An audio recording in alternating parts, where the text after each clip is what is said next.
Hi guys, good day and welcome to my channel. So for today's video, 10 tips to save more fuel in your Honda.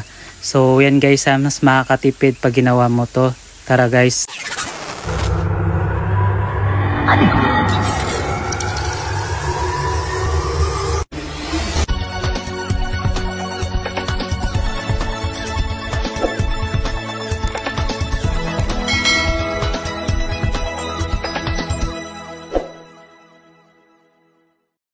We are now to start guys the 10 tips to save more fuel to your Honda.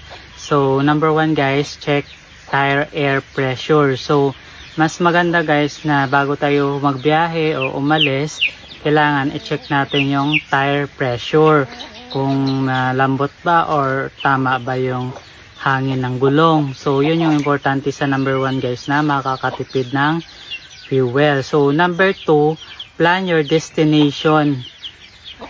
Choose shortcut way. Ayan, kung magbabiyahe po tayo, kailangan nakaplano po yung daan kung saan tayo dadaan. Kasi baka maipit tayo sa traffic. Kumbaga kung may shortcut lang naman na wala makaiwas sa traffic. So make sure na nakaplano yung destination natin para at least maiwasan yung traffic at hindi tayo gumastos ng maraming fuel sa on the road. So mas maganda guys nakaplano yung ating pupuntahan kung saan man tayo pupunta. Pangatlo guys, if more places to go, kung sakali na marami tayong pupuntahan, so make sure na unahin natin yung medyo malapit at saka bago yung malayo para hindi tayo pa balik-balik, para maka-save tayo ng fuel sa isang puntahan lang.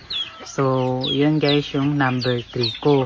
So sa number 4 naman, if engine on, always close the window. So meron kasi guys na sa napapansin ko lang, sa nakikita ko kasi na nasasasakyan na umaanda pa yung makina, laging bukas yung bintana. So dapat iwasan natin yung pag naka-on na yung aircon, kailangan naka-close na yung window para hindi masyadong kumain ng gasolina. Ayan, so sa number 5 guys, clean and put out all belongings unattended. So mga bagay na nasa loob ng sasakyan na hindi naman natin kailangan gamitin, na hindi naman ginagamit, so tanggalin na para makaiwas sa bigat na isang sasakyan. Kasi the more na heavy, the more kakain ng power at fuel. So yun yung number 5 guys, na laging iwasan natin na mag-storage, magtambak sa sasakyan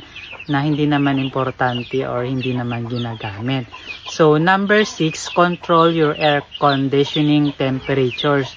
So mostly sa atin kasi guys, kunting init lang, masyado nang pinipiga talaga yung temperature, yung aircon mo. So para sa akin guys, stable lang dapat yung pag-open ng aircon para at least pag medyo tumagal naman, lalamig naman ng lalamig yung loob niyan, para hindi agad makakabigla sa fuel natin.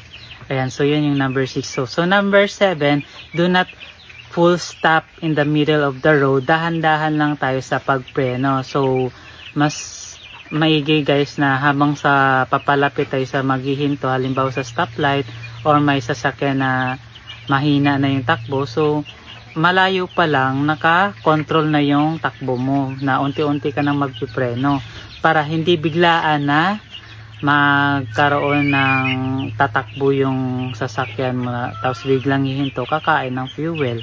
So mas maganda talaga guys na dandahan lang yung pagpreno. At saka kung may Honda Sensing ka guys, yun yung the best na nakakatipid talaga yung features ng Honda Sensing. Yung low speed follow, yung adaptive cruise control, para ma-detect na yung harap kung ilan yung tinakbo niya. So susundan niya rin yon. And then sa number 8, use econ button to save fuel. So mostly sa atin guys, nasa D lang, di ba tayo? So sa Honda mayroong econ button.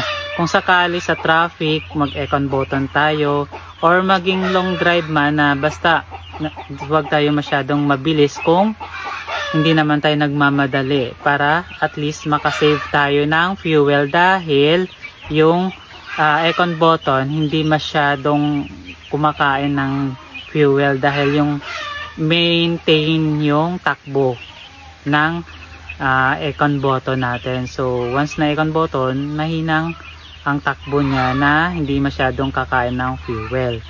So yun yung maganda guys. And sa number 9, always full tank for less fuel evaporation. Kung halimbawa lagi kang ginagamit yung sasakyan mo, so pagkagamit mo, i-full tank mo na rin after. Hindi yung pabawas konti-konti, magkakarga ka ng fuel, konti lang, tapos gagamitin mo kasi konti lang. Yun nga sa akin yung problema kung wala tayong pang full tank. So, ang sa akin lang naman, make sure na palaging full tank. Kasi nga, once na ginagamit natin, siyempre, umaandar ang makina, mainit. So, nag-evaporate yun. So, make sure, sa susunod na takbo naman natin, kargahan mo na ng medyo malapit na mag full tank. At least, diba, mas makakatipid. And the last, number 10, always priority your service PMS. So sa Honda natin, sa Honda twice a year lang po yung pag PPMS sa dealer. So less hassle yun guys, diba? Sa pagpunta pa lang ng dealer, kakam-show mo ka ng fuel. So twice a year. So 2 beses ka lang. So mas maganda.